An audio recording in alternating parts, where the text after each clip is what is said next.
Bueno, buenas tardes a todos. Hola, estamos transmitiendo aquí desde Fundación FUCA. Les damos la bienvenida a todos ustedes.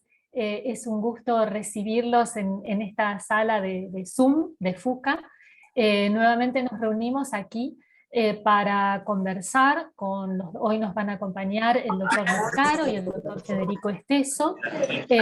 La doctora Luisina Bruno, que estaba anunciada, está con algún inconveniente, vamos a ver si se puede sumar un poquito más tarde. Mientras tanto les voy contando, mientras se van sumando todavía algunas personas más, les voy contando que esta transmisión es desde la Fundación FUCA. Para quienes no nos conocen, es la fundación que funciona en el Instituto Alexander Fleming de la ciudad de Buenos Aires, que nos dedicamos a la docencia, investigación y a la prevención del cáncer. Investigación, porque en nuestra fundación y en nuestra sede, en el Instituto Alexander Fleming, tenemos un centro de investigaciones oncológicas, donde trabajan, investigan un grupo de investigadores del CONICET. También sostenemos una carrera de especialización en oncología clínica y a otros programas de especialización en otras ramas de la oncología, en las cuales FUCA da becas para que un grupo de médicos, actualmente son 15 médicos, puedan cumplir con su programa de especialización en oncología. En esta oportunidad vamos a hablar de prevención del cáncer de colon, vamos a hablar sobre cáncer de colon. Agradecemos especialmente, por supuesto, al Instituto Fleming, que es la casa de FUCA, donde nosotros funcionamos y desde donde estamos transmitiendo, y queremos agradecer también a muchas empresas que nos apoyan, pero hoy especialmente al laboratorio Merck y al laboratorio Servier, que están colaborando que han colaborado para hacer posibles estos eventos. Hoy vamos a tener con nosotros, mencionábamos al doctor Luis Caro. El doctor Luis Caro es gastroenterólogo, es director general del GEDIT, y es también jefe de la unidad de gastroenterología del Instituto Alexander Fleming, y es además director para América Latina de screening o tamizaje, como decimos en castellano, de cáncer de colon de la Organización Mundial de Endoscopía Digestiva. Nos va a acompañar también el doctor Federico Esteso, que es oncólogo clínico, que es miembro del Departamento de Oncología Clínica del Instituto Alexander Fleming, y además es ex becario de FUCA, o sea que él también se especializó en oncología dentro de los programas de FUCA y Fleming en el Instituto Alexander Fleming. Les cuento que también tenemos ya más de 100 ex becarios de FUCA que ejercen la oncología en distintas instituciones de todo el país, de toda la Argentina. Así que desde FUCA trabajamos desde Buenos Aires, pero trabajamos en realidad para todo el país, y que la actividad de FUCA es posible gracias, como yo decía antes, a muchas empresas que nos apoyan, pero también a muchas personas individuales que nos apoyan a través de su colaboración, sea en dinero o sea a través de su trabajo voluntario. He visto por aquí que hay algunas de nuestras voluntarias que nos están acompañando hoy en esta charla, así que un saludo muy afectuoso para todas ellas, porque yo digo siempre que nos donan lo más valioso que podemos tener, que es su tiempo y su trabajo. Estoy esperando a ver si ya se ha conectado el doctor Luis Caro.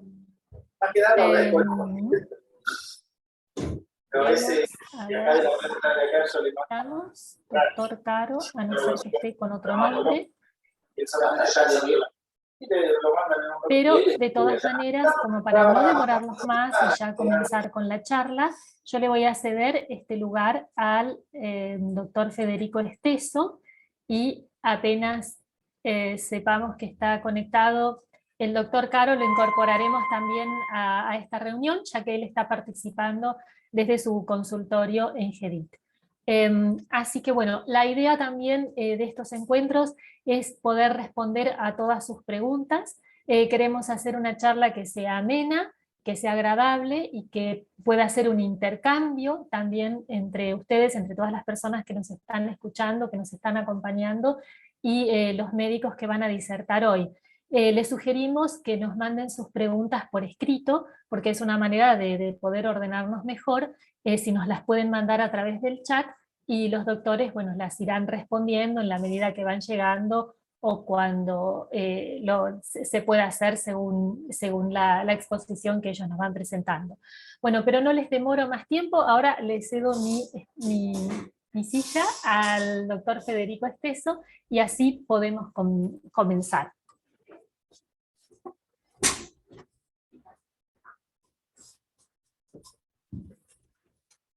Muchas gracias, Berta. Un placer poder estar participando aquí con ustedes, con toda la gente que está conectada. Esta jornada como para ir evacuando dudas y responder algunos comentarios. Entiendo que la dinámica es que vamos a ir respondiendo consultas que surjan del chat. Yo les cuento igual, yo soy un oncólogo especializado en oncología digestiva. El cáncer colorectal en particular, que es el cáncer o el tipo de tumores malignos que se localizan en la parte final del intestino, lo que llamamos intestino grueso. Una patología muy importante en Argentina, ocupa la segunda causa de muerte por cáncer. Se estima que hay más o menos 15.000 diagnósticos nuevos por año en Argentina y unos 7.500 muertes por este tipo de tumor.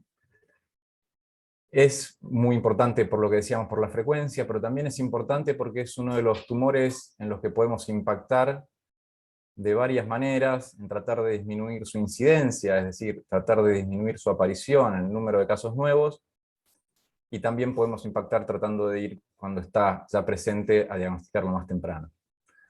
Desde el punto de vista de la prevención, que es una de las preguntas que nos hacen, digamos, ¿qué puedo hacer para prevenir el cáncer colorectal? Podemos hablar de factores de riesgo. Los factores de riesgo son algunas condiciones que pueden favorecer la aparición de este tumor, algunas no son modificables, por supuesto. En la medida que envejecemos, tenemos más propensión a desarrollar cáncer. El cáncer colorectal en particular, si uno dijera cuál es la edad mediana de presentación, es los 67 años, con lo cual ya entendemos que la mayoría de los pacientes tienen más de 50, 60 años. Y eso es útil por ahí para entender por qué se pone una edad para empezar a hacer estudios de control o de chequeo. Pero hay factores de riesgo que podemos modificar y tienen que ver con nuestros hábitos de vida.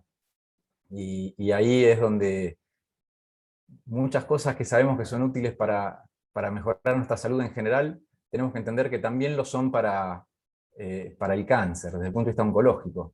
Hacer actividad física, por ejemplo, es muy importante, es un factor de riesgo. El sedentarismo es un factor de riesgo. Si uno hace actividad física, tiene menos propensión a desarrollar tumores en general, cáncer de colon en particular.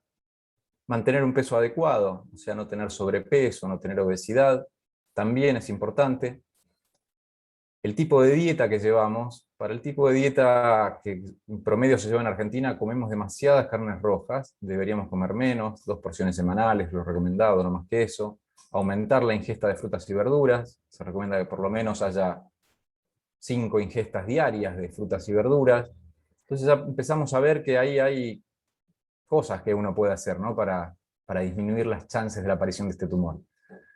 El cigarrillo, que muchos culturalmente ya tenemos asociado hace mucho con el cáncer de pulmón, también es un factor de riesgo para cáncer de colon, y hay que entender que hay múltiples tumores que se ven afectados por el cigarrillo. Es un factor de riesgo prácticamente para la gran mayoría de los tumores, y si uno lo ve en forma general al cáncer, hay que entender que aproximadamente 35% del cáncer se explica por el tabaquismo, y por supuesto el cáncer de pulmón fundamentalmente, pero también el cáncer de colon está entre ellos.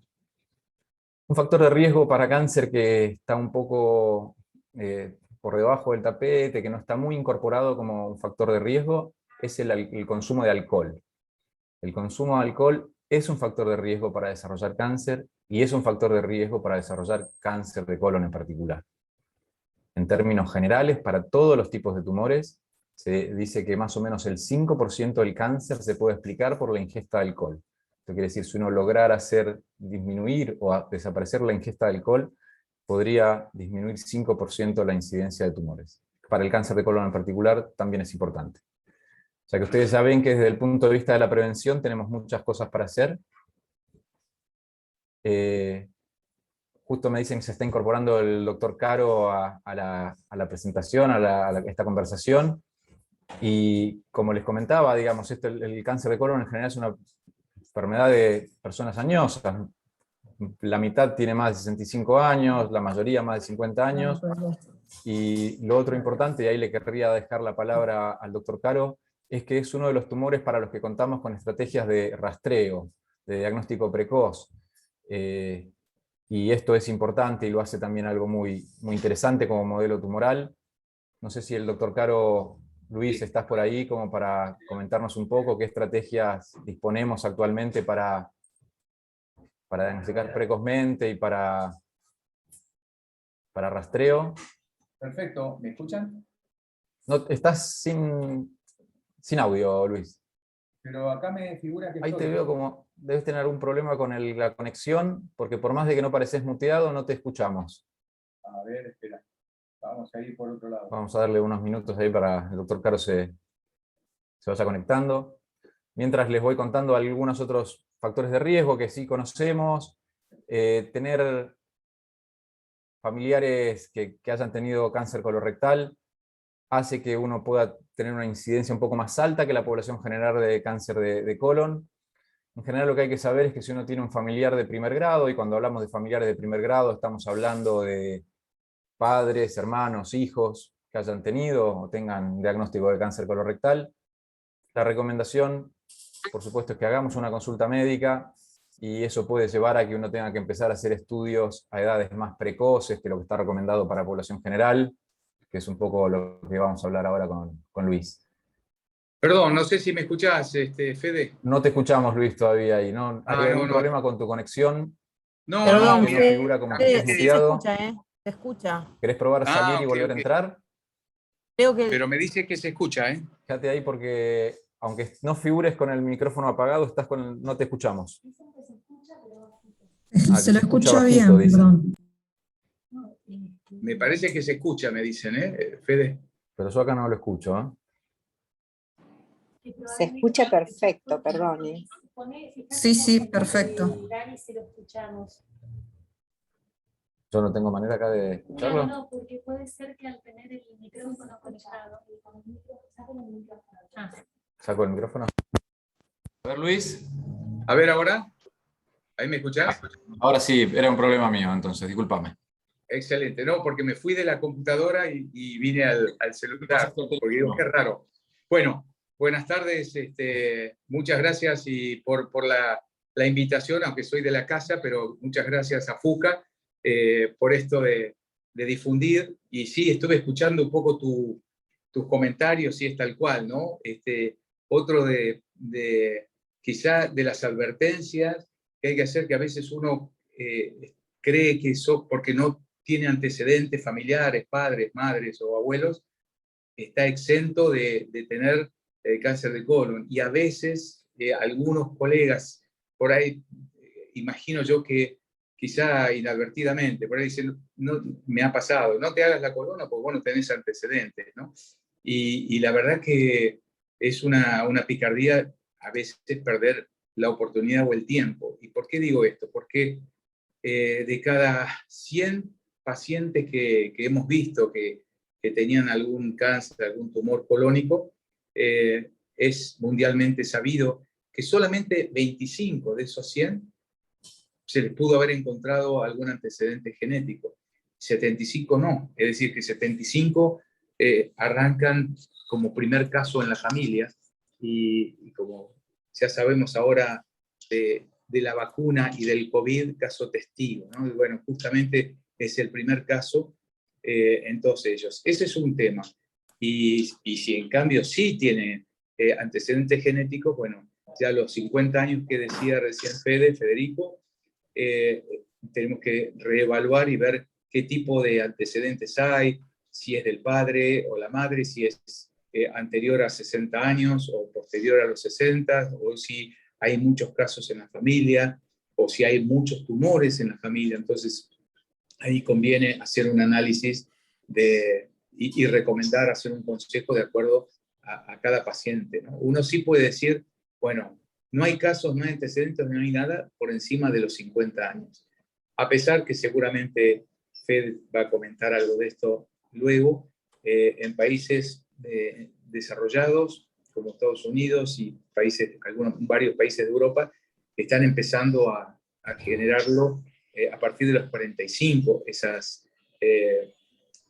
concientización y divulgación, ya no de los 50. Pero es cierto que los 50 está perfecto, salvo que cada caso en particular, después el clínico, el gastroenterólogo o el médico de cabecera considere antes porque hay obesidad, o porque es fumador, o porque toma mucho alcohol, en fin, ya hay otros indicios que hacen que adelantemos un poco a veces la edad, incluso en los afroamericanos, ¿no? Que han venido pocos a la Argentina, más en Uruguay y muchos a Estados Unidos o Brasil, y entonces ahí conviene también empezar antes. Pero empecemos por todos los que ahora tienen 50 y ya han tenido quizá una dieta conformada en casa, como seguramente fue la mía, que tengo un poco más de eso, que era comer churrascos, ¿no? Y papas fritas de ir al colegio, y los asados los sábados, y los asados los domingos, y los asados y los asados. Entonces esto ya estamos nosotros, ¿por qué digo jugados? Está en nuestro ADN, ya tiene nuestros cromosomas ya están alineados con esa impronta alimentaria. Es cierto que no hay que ser vegano para tratar de esquivarle a veces a este tipo de tumores, pero decimos por qué Argentina y Uruguay, en América del Sur y en gran parte del mundo también, tenemos alta tasa de aparición de estos tumores. Y bueno, suponemos que seguramente tiene que ver con alguna dieta, en especial grasas o carnes muy cocidas o cocidas al fuego, en fin. Hay varios indicios que hacen que este tipo de alimento con poca fibra y mucha grasa nos vaya encaminando lamentablemente hacia este tipo de lesiones, que al principio son pólipos, y ahora retomo la pregunta que me hizo Fede, perdón que me extendí, pero esto cuando uno hace las colonoscopías a los 50 años, supongamos que no hay ningún tipo de por qué hacerlo antes, y a veces nos encontramos con unas verrugas, ¿no? Un crecimiento de carne, como si fueran verrugas en la piel. Esto aparece en la superficie del intestino grueso, que no es otra cosa que la misma mucosa que tenemos adentro de la boca, y entonces es como que apareció una pequeña lesión que, simplemente sacado eso, ganamos no tan simplemente, sino una compleja batalla. Es decir, que ese pólipo después sigue creciendo, creciendo, creciendo, y se puede hacer un tumor, y que después tiene que ir a cirugía. Entonces, por eso siempre conviene tomarlo antes, y no cuando ya tenemos síntomas. Lo ideal es hacer procedimientos o estudios. Y hay dos tipos de procedimientos o estudios para detectar esto. Si uno hiciera una campaña masiva, supongamos a todos los familiares de los pacientes que vienen a Fleming y que tengan más de 50 años, bueno, a lo mejor es mucho más rápido, sencillo y quizá menos invasivo, obviamente, para el paciente, de hacer testeo de sangre oculta en materia fecal. Hay sistemas como FIT, se llama FIT por las siglas americanas de Fecal Immunological Test. Es el test inmunológico de materia fecal, que comparado con el sangre oculta en materia fecal convencional, es mucho más específico, sensible, y puede detectar o predecir algún tipo un poquitito más, que no solamente un pólipo que esté dando un poquito de sangre, sino quizá es un pólipo y a lo mejor con alguna otra pequeña degeneración que hay que rápidamente sacar. Esto me refiero que son planes pilotos o comunales o nacionales, ojalá así fuera. Hay intenciones, vamos para adelante, retrocedemos, pandemia, retrocedemos, vamos hacia adelante. Esto es una, y la otra es la colonoscopía. En el 1 a 1 de mi consultorio, en general, la verdad que no es por deformación profesional, sino es en el 1 a 1. Estudiamos cada caso en particular y solicitamos la colonoscopía. Ahí se encuentra esa verruga, ese pequeño pólipo, y se saca en el mismo momento que se encuentra, con muchísima seguridad. La verdad que muy baja lo que llamamos nosotros morbilidad, también un término que se acuñó ahora en pandemia, que es alguna enfermedad que acompañe o alguna alteración que se genera por haber hecho la polipectomía en el colon. La verdad que es bajo sangrado o bajo algunos otros efectos no deseados, mínimo. Realmente es un procedimiento que se hace muy comúnmente, muy masivamente, se hace tanto en instituciones con internación como en centros ambulatorios, y la preparación cada vez, no digo que sea tomar un Aperol, pero hoy día ya vienen con menos cantidad de litros. Yo pertenezco a la generación que tomábamos 4 litros para limpiar nuestro colon. Hoy se está limpiando con apenas medio litro un día y medio litro el día del procedimiento, y tomar agua después de ese medio litro. Y luego se hace el procedimiento bajo sedación anestésica, que es propofol, no es una anestesia general, no se intuba al paciente, sino es una inyección de propofol. Aparece, uno cree que está dormido en el mejor de los sueños, y esto es así, no se siente nada. Y luego de despierto, como nosotros lo hacemos en Fleming con CO2, que es mucho mejor que el aire con el que lamentablemente se inició todo esto. Digo lamentablemente por aire que queda, aire que distiende. En cambio, nosotros hoy día contamos afortunadamente tanto en Fleming como en Gedit con CO2, y la verdad que es nada lo que se siente luego de la colonoscopía. Y una vez que se retira ese pólipo, se analiza y de acuerdo a lo que veamos, indicamos al paciente si pasa a 5 años, pasa a 3 años, a 3 meses, si es una lesión más grande y hubo que resecarla y tiene alguna particularidad histológica, bueno, se lo citará en 3 o 6 meses, pero por lo general, cuando se encuentra un pólipo es a 3 años, y si no se encuentra nada, pasa a 5 o 10 años, dependiendo de los casos. No sé si, Fede... No, perfecto, fuiste muy, muy claro, me parece que respondiste muchas de las preguntas que suele haber y muchos de los temores que suele haber alrededor, ¿no?, de la colonoscopía, que se lo piensa como un procedimiento cruento y demás, y no es así. Lamentablemente lo que vemos, por lo que sabemos, ¿no?, es que de la población objetivo, que sería toda la población de más de 50 años, sin ningún antecedente, sin ningún síntoma, menos del 30% se hacen algún estudio de rastreo, ¿no?, con lo cual yo creo que ahí hay un déficit, sobre todo médico, en la indicación, ¿no? Y por eso también es importante apuntar a la comunidad para generar esta necesidad de hacerse los estudios. Está muy incorporada la mamografía, está muy incorporado el PAP o el test de HPV como estrategias de diagnóstico precoz en oncología, pero lamentablemente el rastreo o tamizaje, que es ir a buscar una enfermedad cuando no da síntomas, en cáncer colorectal no está tan incorporado. Y ahí, bueno, vos trajiste este tema, ¿no?, de los 50 y los 45, como decíamos, es una enfermedad mayormente del envejecimiento, el cáncer de colon, con una mediana de 67 años, 50 años parece un punto de corte adecuado, pero lo que estamos viendo realmente últimamente es que hay cada vez más pacientes jóvenes, no entendemos del todo cuál es esa causa, y sé que algunos países más desarrollados, como Estados Unidos, están pensando, ya bajaron la edad a 45, como nosotros como país en más de 50 tenemos una adherencia tan baja, yo creo que lo que primero tenemos que hacer es trabajar en subir esa adherencia, que no sean solo 30% de los más de 50, para después pensar en bajar. Cuando yo veía ese tema de los números, Luis, fui a ver el censo poblacional, ¿no? Y hay más de 9 millones de personas en Argentina de más de 50 años. Por supuesto, por ahí no son todos candidatos a rastreo, ¿no? Pero si uno lo quiere bajar a 45, suma 2 millones de personas más. Con lo cual, tenemos como para trabajar mucho todavía arriba de 50, me parece, antes de pensar en bajar esa edad. Algo que quiero comentar, digamos, es cuando hablamos de rastreo, esto de empezar a los 50 años, estamos hablando de gente que no tiene ningún antecedente familiar y que no tiene ningún síntoma vinculado. Esto es decir, es a una persona que va al consultorio a decir al médico: hola, vengo a hacerme un chequeo, ¿qué podría hacer yo por mi salud?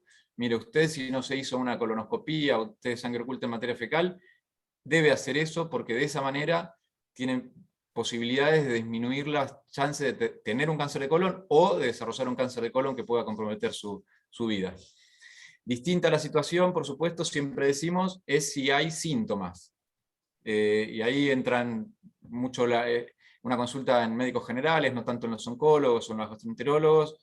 Y por ahí vos, Luis, podés contar cuáles son los síntomas que deberían despertar una consulta y eventualmente pueden llevar a desencadenar que el médico pida algún estudio dirigido a diagnosticar cáncer colorectal. Sí, seguramente es un tema que puntualmente, cuando no lo tocamos en forma directa, me refiero en pacientes que no tienen antecedentes genéticos y sin embargo hay que hacerlo precozmente, que son pacientes portadores o de colitis ulcerosa, enfermedad de Crohn, pero estos pacientes generalmente están bajo vigilancia y entonces su médico de cabecera seguramente lo indica porque el riesgo es un poco más alto. Es lo que se llama población de riesgo alto. Población de riesgo promedio somos los que no tenemos antecedentes y sin embargo hay que hacerlo. Con respecto puntualmente a tu pregunta y en general hay que ser muy cauteloso con escuchar lo que voy a comentar ahora, porque seguramente mucha gente va a creer que tiene al decir algunos síntomas, porque son bastante parecidos a los del síndrome de intestino irritable o colon irritable, comúnmente llamado, que son alteración del ritmo evacuatorio. ¿Qué significa? Tener diarrea o constipación, o un paciente que es normal se constipa, de repente tiene diarrea. A eso se llama alterar el ritmo que cada uno tiene habitualmente. Al margen de eso, eventualmente ver moco, que es como clara de huevo, cruda en la materia fecal, y ni hablar si hay sangre. Bueno, un paciente con colon irritable y hemorroides ya cree que tiene un cáncer de colon avanzadísimo y sin embargo no lo es, pero está en el bolillero. Entonces, no menospreciar la hemorroides, hay que verla, vigilarla o controlarla.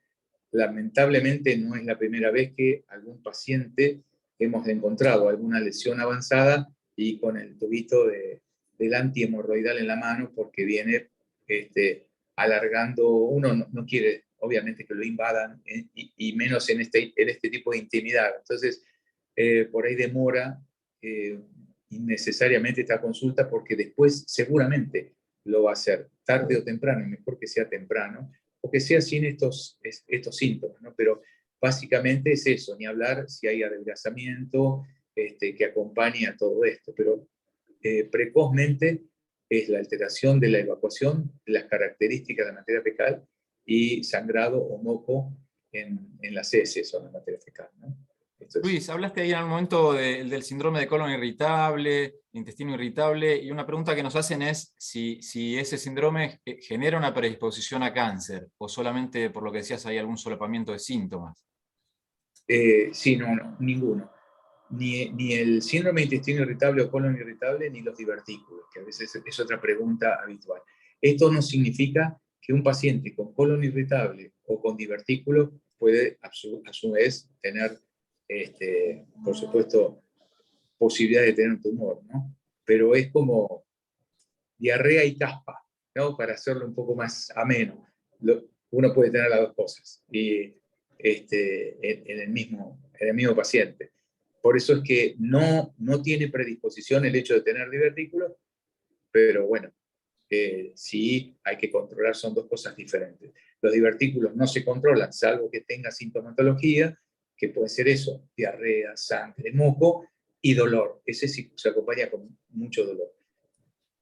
En cambio, el tema del cáncer de colon puede venir con anemia, es decir, si es más del colon derecho, anemia, pasa desapercibido la sangre, por eso uno no se va dando cuenta, va adelgazando.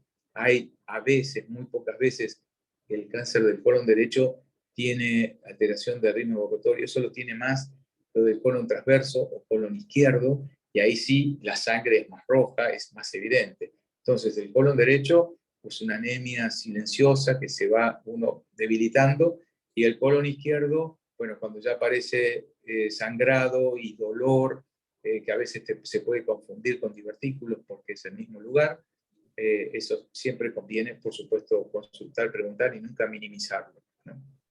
Aprovecho para preguntarte y escuchar algún comentario de tu parte respecto a la pandemia, ¿no? Estamos muy preocupados porque hacemos muy pocos estudios comparados, estamos llegando muy poco a la población objetivo de que es la mayor de 50 años, que todo el mundo tenga alguna estrategia de rastreo de cáncer colorectal, y durante pandemia lamentablemente tuvimos que suspender o se disminuyeron mucho los estudios de rastreo. ¿Qué puedes comentarnos de eso, Luis? Bueno, nosotros estamos haciendo, pero terminamos una parte de un trabajo que hicimos, que en Argentina, que encabezamos nosotros, y en Argentina vimos con 11 o 12 grupos realmente importantes que masivamente hace estudios colonoscópicos, procedimientos colonoscópicos. Nosotros en Fleming, en Gerit, en el alemán, el italiano, hospitales municipales que tienen menos estadísticas, pero también tienen, y hemos visto que en el año 20, comparado con el 19, el promedio fue de hacer un 30% a un 40% máximo de los procedimientos que se hicieron en el 19, como para que tengamos idea. Es decir, la tercera parte de lo que hicimos en el 19 se hizo en el 20. En el 21 empezamos a recuperar bastante más, por suerte. No llegamos a la misma cifra, pero estamos en el 70%, 75%. Eso es un trabajo nuestro. Y un trabajo americano que se hizo, que también obviamente padecieron lo mismo y el mismo cierre que tuvieron, se sospecha que se van a encontrar de acá a 5 años un 25% más de cáncer de colon, por la falta de la pesquisa y la falta de realizar estos procedimientos. 25% más. Estados Unidos es un país que tiene similar a nosotros, la misma cifra o similar a nosotros, tienen aproximadamente 70.000 fallecidos por año de cáncer de colon. Y entonces se sospecha que de acá en 5 años van a tener cerca de los 90.000 fallecidos. Es decir, que el 25% más o el 30% más depende de la pandemia. Nosotros, cuando digo que es proporcionalmente lo mismo, ellos tienen 400 millones aproximadamente y tienen 70.000, de 55.000 a 70.000 fallecidos.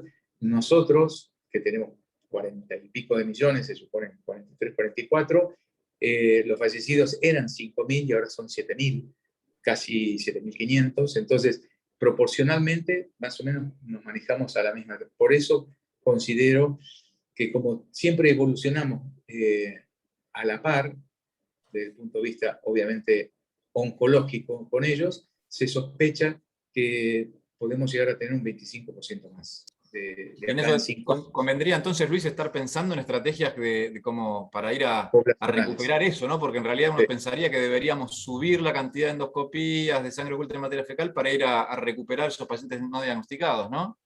Exactamente. A ver, yo no quiero ser ministro de Salud Pública, ni mucho menos, pero si en mí estuviera planificar el cáncer colónico, nosotros tenemos un promedio de un hallazgo del 35 al 40% de pólipos en personas sanas que se hacen este tipo de procedimientos. Es decir, que encontramos en 4 personas de cada 10 le encontramos algún pólipo y se lo sacamos. Pero no, a mí no se me escapa que 6 fueron absolutamente normales y sanos, y se los cita 5 años. Si estuviera en mí, obviamente que a la población, a esos 10, le haría sangre oculta en materia fecal, el método que tengamos a mano, y tratar de reducir ese 60% a la mínima expresión, un 20, un 30, pero incrementar lo que no estamos pudiendo estudiar. Es decir, traer al hacer el análisis o el procedimiento endoscópico a pacientes que el análisis de la sangre oculta nos dio positivo. Entonces, invertir del 30% que sean los falsos, no falsos positivos, no hubo falsos positivos, pero los citados innecesariamente, que sea el 30 y no el 60 como hoy está ocurriendo, ¿no? Excelente. Bueno, déjame hacer estuvimos muy focalizados en esto que es diagnóstico prevención inicialmente, después prevención y diagnóstico precoz con lo que son los métodos de rastreo. Comentar que, por supuesto, Todavía hay pacientes que se diagnostican tumores que requieren cirugía, y por supuesto que también hay pacientes que, más o menos un tercio de los pacientes, 25%, en los que la enfermedad se presenta con enfermedad en otros sitios, en otros órganos, y lo que con nosotros como oncólogos habitualmente estamos más involucrados en ese manejo, pero siempre creemos que la mejor manera de tratar a un paciente es desde la interdisciplina, y esto por supuesto que siempre involucra gastroenterólogos, oncólogos, cirujanos, radioterapeutas, enfermeros, nutricionistas, equipo de salud mental. Todo eso es importante. Y comentar que desde la oncología estamos viendo una revolución en los últimos 10, 15 años con el conocimiento que estamos empezando a tener de esta enfermedad desde lo molecular. Ya no hablamos de una enfermedad como cáncer de colon, ya podemos ir catalogando grupos de pacientes cada vez más pequeños, y eso va teniendo implicancias desde el punto de vista terapéutico, con el desarrollo de nuevos fármacos. El panorama creo que es muy esperanzador, inclusive en situaciones de diagnóstico no tan precoz, o lo que hemos venido focalizando en todo el resto de la charla. Con lo cual siempre la recomendación es tratar de trabajar de manera mancomunada, en equipos. Los mejores equipos son los que, donde no piensa uno solo, sino que piensan muchos. Ahí se obtiene el mejor resultado. Te agradezco, Luis. Le voy a dar paso a Berta como para cerrar esta charla. Agradezco también a todos los presentes. Hemos tenido más de 40 presentes en las charlas, y los invito, si quedó alguna pregunta sin hacer, a que la puedan hacer por alguno de los canales digitales, y se las vamos a responder con mucho gusto. Muchas gracias. No, gracias por la invitación. Ahí viene Berta.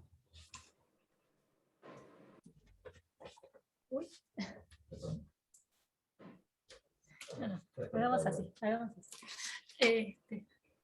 Bueno, nuevamente yo, aquí desde FUCA, un gran agradecimiento a los médicos que nos acompañaron hoy, al doctor Luis Caro, que se conectó con nosotros desde su consultorio, y también al doctor Esteso, que se acercó aquí a las oficinas de FUCA.